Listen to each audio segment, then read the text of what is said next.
Hello दोस्तों, welcome back to my YouTube channel. दोस्तों, आज हम लोग समझेंगे जावास्क्रिप्ट इंटरव्यू प्रोग्रामिंग क्वेश्चन में फैक्टोरियल क्या होता है तथा इसे कैसे सॉल्व किया जाता है। ये एक बेसिक क्वेश्चन है बट बहुत ही ट्रिकी है एंड अक्सर आपको इंटरव्यू वगैरह में इसके क्वेश्चन दिए जाते हैं एंड डिस्से में भी इसका इस्तेमाल होता है। तो चलिए समझते हैं। तो जैसा कि आप स्क्रीन पे देख रहे होंगे कि हमें अगर n नंबर का फैक्टोरियल निकालना है तो यहाँ पर n multiply n minus one multiply n minus two multiply ऐसे करके ये 1 तक जा रहा है। तो सीधा सा मतलब ये है दोस्तों कि अगर हमें 4 का निकालना है तो यहाँ पर 4 मल्टीप्लाई थ्री कैसे हुआ, मतलब n में से 1 का क्या हो गया, हाँ 1 हो गया माइनस, तो आ गया यहाँ पर 3। फिर अब हमारे पास n बचा 3 में से फिर 1 गया 2, फिर 1 गया, तो इसी तरह चलता चला जाएगा। यानी पूरा कंसेप्ट n माइनस वन का है।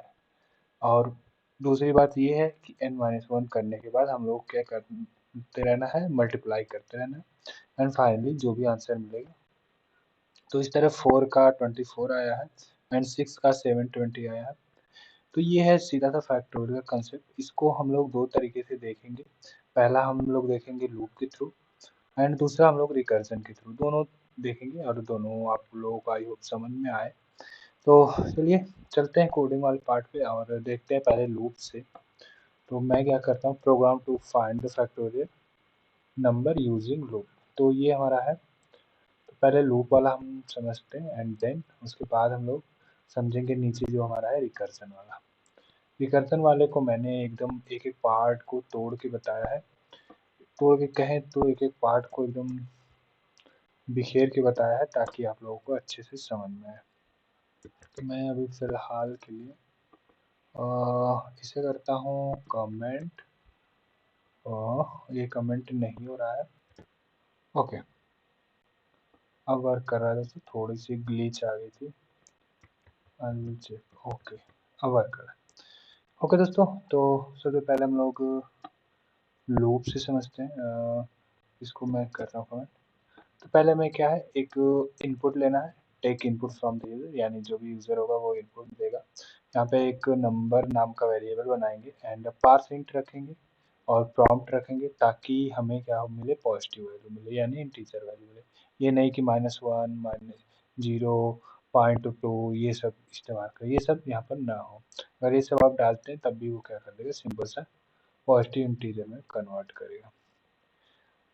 दूसरी बात है कि checking if number is negative, यहाँ पर चेक करेगा इफ के थ्रू कि जो आपने नंबर दिया वो क्या हो, पॉजिटिव तो हो, कम से कम नेगेटिव ना हो। तो अगर आप 0 डालते हैं तो क्या कर देगा, error factorial for negative number does not exist, यानी कि 0 से जितने भी कम होंगे वो एक फैक्टोरियल उसका नहीं निकलेगा और क्या शो करेगा, एरर शो करेगा। तो इसीलिए नंबर लेस देन 0 कम से कम ये कंडीशन जहाँ आएगी वहाँ पर क्या करेगा, एरर शो कर देगा। जब भी नंबर किससे 0 से लेस होगा तो वहाँ पे क्या करेगा, एरर शो कर देगा। ओके, तो ये हमारा सिंपल सा कंडीशन हो गया। उसके बाद एक दूसरी कंडीशन आती है कि फैक्टोरियल में 0 भी आता है, तो 0 की यहाँ वैल्यू बाय डिफ़ॉल्ट हम लोग क्या लेते हैं, 1 लेते हैं। तो फिर इसके बाद हम लोग लगा देंगे else if and number equal to यानी ट्रिपल इक्वल टू 0। अगर ऐसा होता है तो क्या कर दो, प्रिंट करा दो फैक्टोरियल ऑफ 0। यहाँ पर नंबर की जगह क्या आ जाएगा, 0 आ जाएगा, क्योंकि हम लोग क्या ले रहे हैं, 0 इज 1, यानी 0 का फैक्टोरियल हम लोग बाय डिफ़ॉल्ट 1 लेंगे ताकि हम लोग फैक्टोरियल आसानी से निकाल सकें। क्योंकि दोस्तों यहाँ पर मल्टीप्लाई हो रहा है एंड एट लास्ट में जब 0 बचेगा, अगर हम 0 को क्या एक के इक्वल अगर नहीं रखते तो क्या हो जाएगा, हमारा एट लास्ट सारी चीज़ें क्या हो जाएंगी, 0 हो जाएंगी। तो बाय डिफ़ॉल्ट हमें 0 की वैल्यू 1 लेनी ही पड़ेगी। अब दोस्तों लास्ट में है कि अगर नंबर पॉजिटिव तब क्या करेंगे। तो हम लोग मान लेते हैं कि फैक्टोरियल इक्वल टू 1 है। बाय डिफ़ॉल्ट हमने मान लिया फैक्टोरियल 1 है और फॉर लूप यहाँ से चलाएंगे एंड फॉर लूप स्टार्ट करेंगे 1 से और कहाँ तक याद करेंगे, कहाँ तक दोस्तों चलाएंगे, नंबर तक, यानी जो नंबर हमने लिया है या जो नंबर हमने दिया है उसके बराबर तक हम लोग चलाएंगे और फिर क्या करेंगे, एक एक का इंक्रीमेंट करते रहेंगे। उसके बाद फैक्टोरियल का मल्टीप्लाई करते रहेंगे आई से। यानी कि बाय डिफ़ॉल्ट 1 लिया है, 1 में पहली बार क्या आएगा, यहाँ पे 5, तो 5 को मल्टीप्लाई होगा, फिर दूसरी बार मल्टीप्लाई होगा, 1 घट जाएगा यानी कम हो जाएगा, तो 4 से 5 मल्टीप्लाई 4, तो ये ऐसे ही चलता रहेगा। अगर मैं इसको भी कंसोल करके आप लोगों को दिखाऊं तो आप लोग देखेंगे कि कंसोल डॉट लॉग एंड यहाँ पर चलेगा हमारा फैक्ट, तो ये एंड रिकर्जन वाले को थोड़ी देर के लिए हम लोग करते हैं शांत। शांत का मतलब है कि कमेंट एंड चेक करते हैं अपना लूप वाला।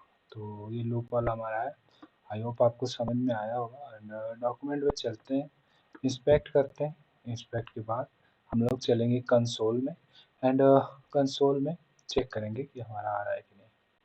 तो यहाँ पर बाय डिफ़ॉल्ट इंटर करने को कह रहा नंबर एंड हमने इंटर किया 4 एंड ओके कर दिया। तो देखिए दोस्तों 4 का एक एक स्टेप करके दिखा रहा है। पहले हमारा क्या आएगा, यहाँ पर देखिए पहले 1 लिया है एंड आई की वैल्यू भी क्या है 1 है, तो 1 का 1 में मल्टीप्लाई होगा तो कितना आएगा 1 आएगा।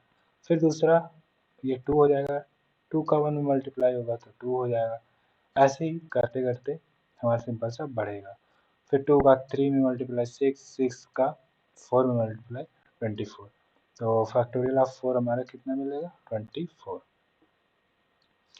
तो इस तरह करके हमारा सिंपल सा लूप के थ्रू फैक्टोरियल सॉल्व होता है। अब आते हैं दोस्तों हम लोग रिकर्जन वाले पार्ट में। कंसेप्ट दोनों का सेम वही है कि n-1 वाले पे ये वर्क करेगा। तो देख लेते हैं इसका, इसको करते हैं अनकमेंट, और यहाँ पर भी मैंने एक एक पार्ट को क्या किया है आपको वेरीफाई करके दिखाया है कि क्या चल रहा है। तो यहाँ पर वही सेम कंडीशन है कि एक फंक्शन बनाएंगे एंड फंक्शन में फैक्टोरियल लेंगे एंड उसमें बाय डिफ़ॉल्ट हम लोग n रखेंगे, और अगर n की वैल्यू क्या है 0 है तो सिंपल सा आ जाएगा बेस केस लिस्ट फैक्टोरियल 0 की 1 है, यानी हम सिंपल सा रिटर्न करा के देंगे 1। अगर कोई बाय डिफ़ॉल्ट 0 लेता है तो 1 करा देंगे। ये बेस केस है, यहीं से स्टार्ट होगा, यानी लास्ट में जब हमारा n-1 करते करते 0 बचता है तो वहाँ पे 0 की जगह हम लोग मल्टीप्लाई किससे कराते हैं 1 से। तो ये तो हो गया ऊपर। अब हमारा आ गया ये मेन पार्ट रिकर्जन वाला।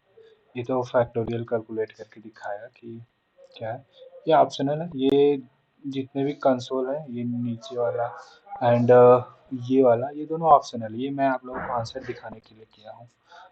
फिलहाल के लिए इन्हें हटा देता हूँ ताकि आप लोगों को कोई कंफ्यूजन ना हो।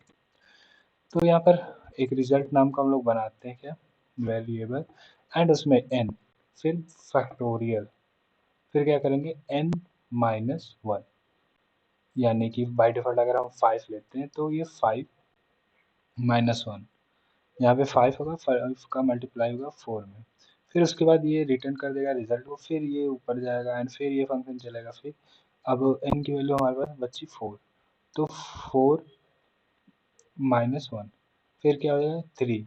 तो ऐसे करके वैल्यू चलती रहेगी और रिकर्जन हमारा चलता रहेगा। रिकर्जन का मतलब जब तक 0 ना हो जाए वैल्यू तब तक चलते रहो, तो ये चलता रहेगा और हमें बाय डिफ़ॉल्ट क्या करके देगा, वैल्यू प्रोवाइड कराएगा, यानी रिजल्ट में वैल्यू प्रोवाइड कराएगा। तो ये फंक्शन अपना जब तक चलेगा जब तक 0 नहीं हो जाएगा, एंड जब 0 हो जाएगा तो 0 की वैल्यू 1 होती है। तो कुछ इस तरह का आपको आंसर देखने को मिलेगा, 5 multiply 4 multiply 3 and multiply, okay, multiply 3 and multiply 2 and multiply 1 and last में जब 0 होगा तो मल्टीप्लाई 0 होता है बट उसे दिखाया नहीं जाता है, एंड 0 की वैल्यू हम पता ही है कि 1 है, तो ये सारा मल्टीप्लाई होता चला जाता है एंड 0 की वैल्यू भी 1 ही होती है। तो यहाँ पर हम लोग 1 लेते हैं एंड ये सिंपल सा 5 4 3 2 1, तो 5 4 जा 20 एंड 23 जा 60, 62 जा 120, तो 120 आ जाएगा सिंपल सा 5 का। तो हम लोग सिंपल सा n की जगह 5 लिए एंड आंसर में हमें 120 मिलना चाहिए। तो ये देखिए दोस्तों यहाँ पर 120 हमें मिला हुआ है एंड बेस केस फैक्टोरियल 0 की वैल्यू 1 है, ये भी हमने डिफाइन की है। अगर मैं क्या करता हूँ कि वो सारे आपको दिखा दूँ जो मैंने कंसोल लगाए थे, तो आप लोगों को थोड़ा सा और क्लियर होगा। तो यहाँ पर देखिए, पहले क्या था, 5 का फैक्टोरियल निकालना है, फिर 4 का, फिर 3 का, फिर 2 का, फिर 1 का, और जो भी वैल्यू आई है उसका मल्टीप्लाई करने जाना है। तो 1 का फैक्टोरियल 1 होता है, 2 का फैक्टोरियल 2 होता है, 3 का फैक्टोरियल 6 होता है, क्योंकि 3 2 1, तो 3 2 जा 6, 6 1 जा 1, एंड 4 का 24 एंड 5 का 120 होगा, एंड लास्ट में हमें 5 का फैक्टोरियल 120 मिलेगा। आई होप दोस्तों ये क्वेश्चन आपको समझ में आया होगा। अगर कोई भी डाउट रहता है तो कमेंट करिएगा। मिलते हैं नेक्स्ट वीडियो में, तब तक के लिए नमस्कार, जय हिंद, जय भारत।